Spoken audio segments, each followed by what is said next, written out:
Raise your hand if you have struggled, are struggling, or know someone who has struggled with limited beliefs. A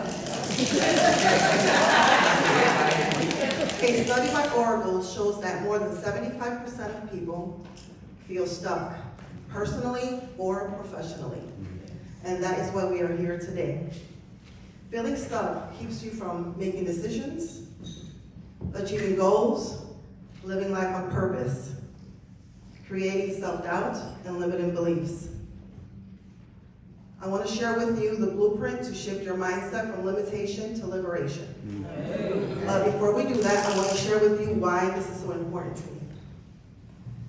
It was Wednesday, November 15th, 1989. I remember this day like it was yesterday. It wasn't just any day. It was my 16th birthday. It was in the 50s that day.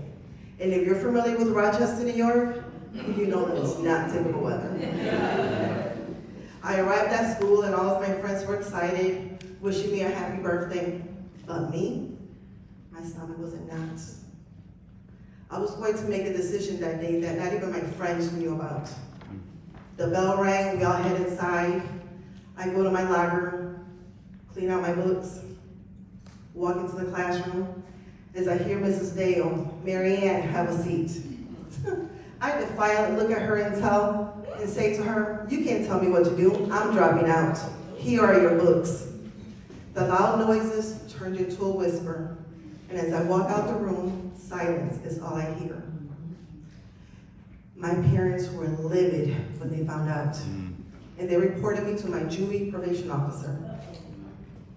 You see, from a young age, I struggled with belonging, with feeling loved, with feeling accepted.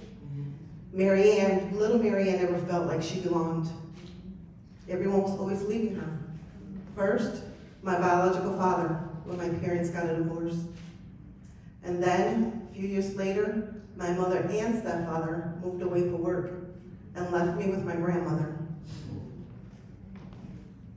For many people, fear stands for false evidence appearing real. For me, fear stands for feeling empty, abandoned, and rejected. And that's when the limiting beliefs started manifesting in my life. So I got connected with the wrong people. Searching for love, for acceptance, for belonging. I started doing all sorts of things. And those behaviors landed me in the New York State juvenile detention system. I had been awarded the state for a year when I dropped out of school. And that was one of the conditions for me to be home. I faced the judge a couple of weeks later, and he revoked my rights to be home and sent me to a detention center. I ran away from every detention center and every group home until I met Mrs. Anita Nunley. This woman spoke to me like no one ever had. She listened, she cared. And so I started listening, I started caring, I started having hope.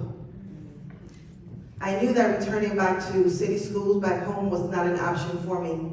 And so I studied for my GED test. I studied hard.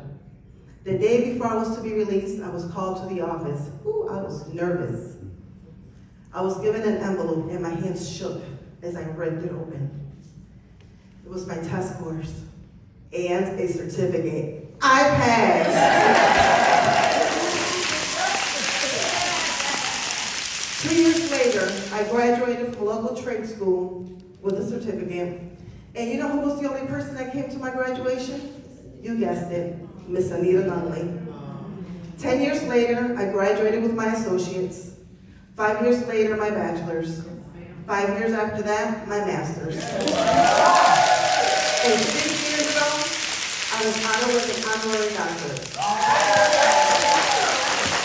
I want to share with you the liberation blueprint that helped me rewrite my story and become the liberated woman I am today.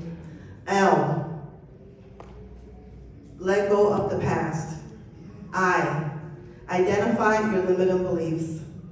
B, build confidence. E, embrace your truth. R, rewrite your narrative. A, awaken your courage. T, trust the process. I, ignite power. O, own your truth. N, nurture the new you. You are not broken. You are being liberated. And liberation starts the moment you decide to let go of the past and reclaim your power. What are you waiting for?